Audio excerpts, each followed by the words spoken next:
Un millionnaire voit une petite fille nettoyer une vitre dans la rue et ce qu'il fait ensuite change sa vie pour toujours. Certaines histoires ne viennent pas seulement pour divertir, elles viennent pour toucher profondément, remuer ce qu'on ne savait même plus ressentir. Et celle-ci en fait partie, une histoire de rencontres improbables, de choix qui changent des destins et d'un amour qui naît là où personne ne regardait. Alors abonne-toi déjà à la chaîne, active la clochette et viens avec moi jusqu'à la fin, parce que cette histoire va rester avec toi très longtemps. Monsieur, vous voulez que je nettoie aussi la vitre de votre voiture? C'est seulement 5 réais. Leonardo Almeida s'arrêta au milieu du trottoir. Il venait de sortir d'une réunion importante. Encore un contrat signé, encore un chiffre à plusieurs zéros ajouté à sa société de construction qui grandissait comme un empire silencieux au cœur de la ville. L'horloge indiquait un peu plus de 16 heures et la rue était bondée, des gens élégants pressés, des voitures de luxe garées, des vitrines étincelantes. Mais ce fut cette petite voix qui interrompit tout. Il tourna lentement la tête. La fillette était là, immobile à côté d'une voiture importée, un chiffon dans les mains. Trop petite, peut-être 6 ans, peut-être moins.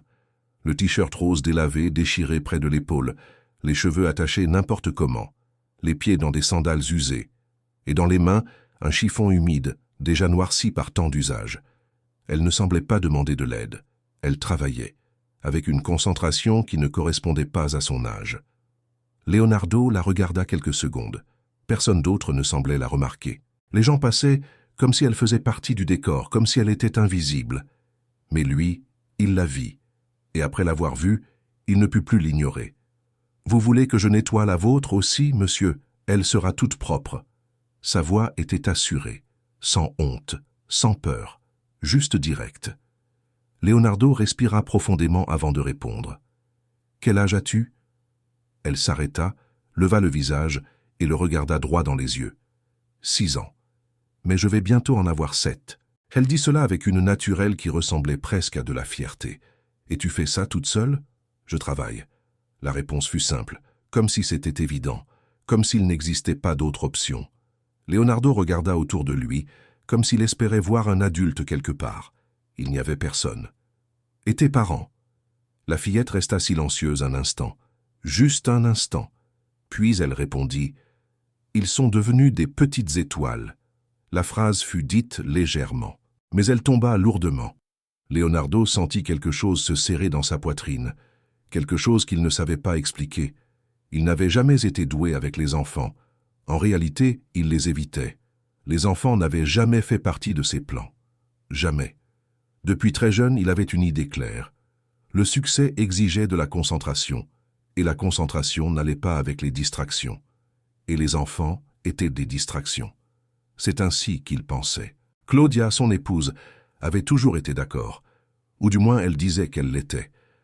12 ans de mariage, sans enfants, sans projet d'en avoir, une vie organisée, prévisible, confortable, sans surprise, sans désordre, sans complications. Mais maintenant, là, sur cette rue, en regardant cette fillette de 6 ans nettoyer une vitre pour 5 réais, quelque chose en lui commença à changer.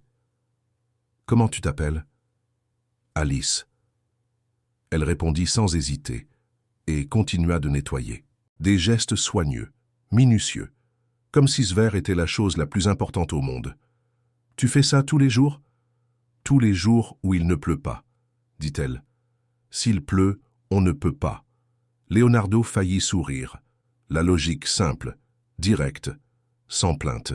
« Qui t'a appris à faire ça ?»« Ma maman. » La réponse fut plus douce cette fois, avec une tendresse cachée dans la voix. « Et tu habites où ?» Elle indiqua du menton. « Là-bas. » Une petite ruelle plus sombre, au fond. Leonardo suivit son regard et vit un amas de bois, de carton et de bâches bleues, un taudis. « Tu habites là ?» Elle fit oui de la tête. « Toute seule ?»« Toute seule. Mais j'ai pas peur, non. Je me suis habitué. » Leonardo resta silencieux.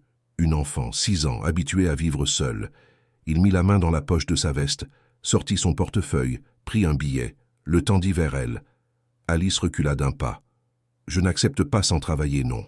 Ma maman a dit qu'on ne pouvait pas. » Leonardo regarda la vitre. Elle était déjà propre.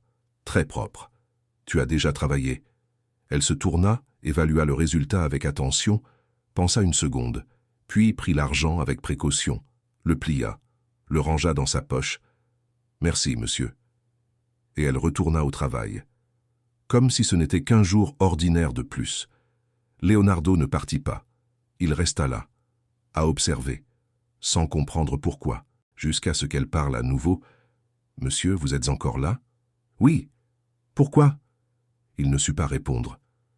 Alors il demanda « Tu as déjà mangé aujourd'hui ?»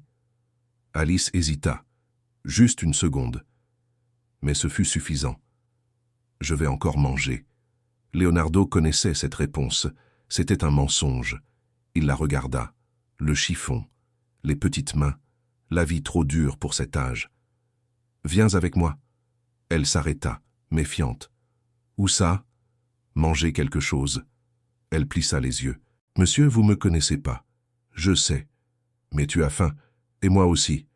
On mange et je te ramène après. » Elle réfléchit, regarda le taudis, le ciel. Lui. « Je peux prendre mon chiffon ?»« Oui. » Elle serra le chiffon plus fort et dit « Si vous faites quelque chose de mal, je crie. » Leonardo ne put retenir un sourire. « D'accord. » Au restaurant, Alice regardait tout, comme si elle entrait dans un autre monde. « Tu peux commander ce que tu veux. » Elle ouvrit le menu, regarda longtemps, puis le referma. Du riz, des haricots et du poulet. Et du jus. Très bien. Leonardo resta silencieux. C'était une enfant, mais elle n'agissait pas comme une enfant. La nourriture arriva. Elle mangea lentement, avec attention, comme quelqu'un qui savoure chaque bouchée. Leonardo ne faisait que l'observer. Quand ils sortirent, le temps avait changé. Une pluie fine commençait. Il la regarda, sans manteau, sans protection, et le taudis au loin. Aujourd'hui, il va pleuvoir fort. Elle regarda le ciel. Parfois, l'eau rentre. Mais je mets un seau. Ce fut de trop. Tu ne vas pas dormir là-bas aujourd'hui. Elle recula. Ma mère a dit de ne pas partir avec un inconnu. Ta mère avait raison. Elle fut surprise.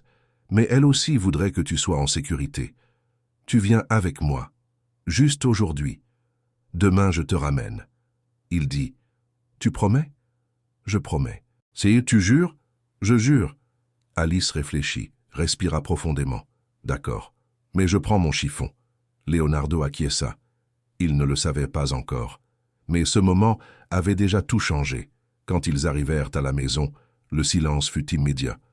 Claudia était dans le salon, verre à la main, regard froid, fixe. « C'est quoi ça ?»« Une enfant. Elle m'a demandé de l'aider. » Claudia rit sans joie. « C'est une gamine de la rue. Regarde dans quel état elle est. » Leonardo ne répondit pas. Il posa simplement la main sur l'épaule d'Alice et dit « Elle reste ici ce soir. » Claudia se raidit. « Non. » Leonardo la regarda, et à cet instant, quelque chose en lui décida.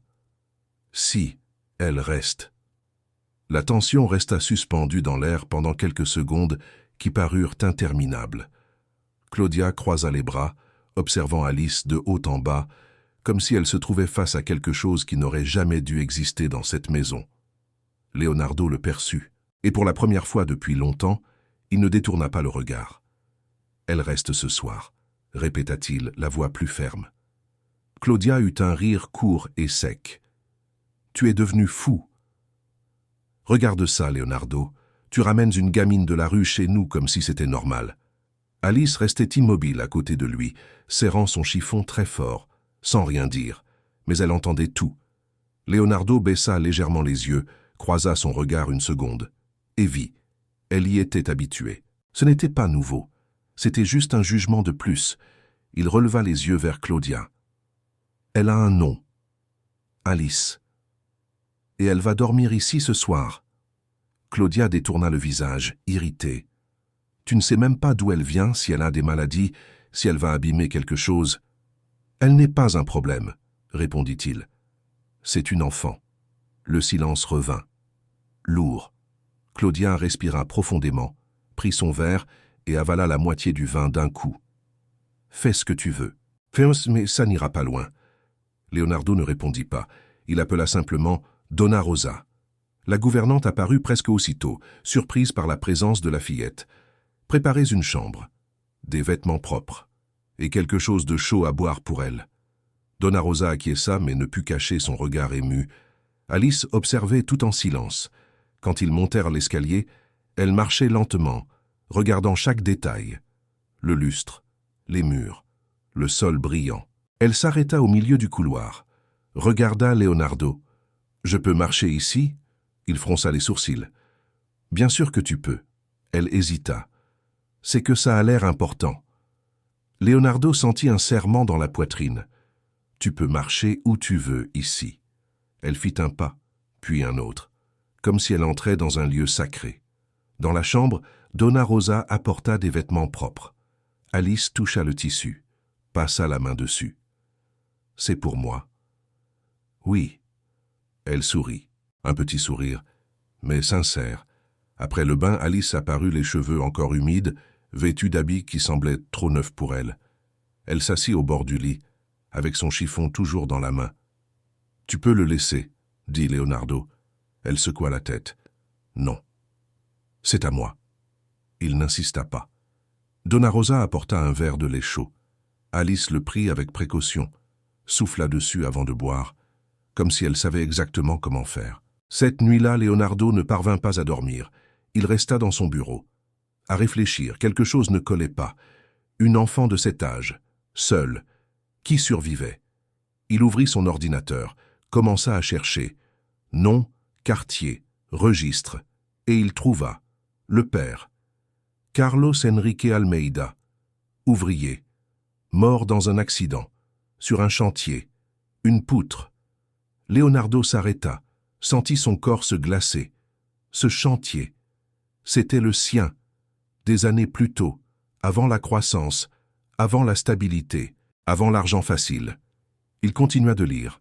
La mère, Maria, travaillait comme femme de ménage dans des magasins, emmenait sa fille, toujours ensemble, jusqu'à ce qu'elle tombe malade.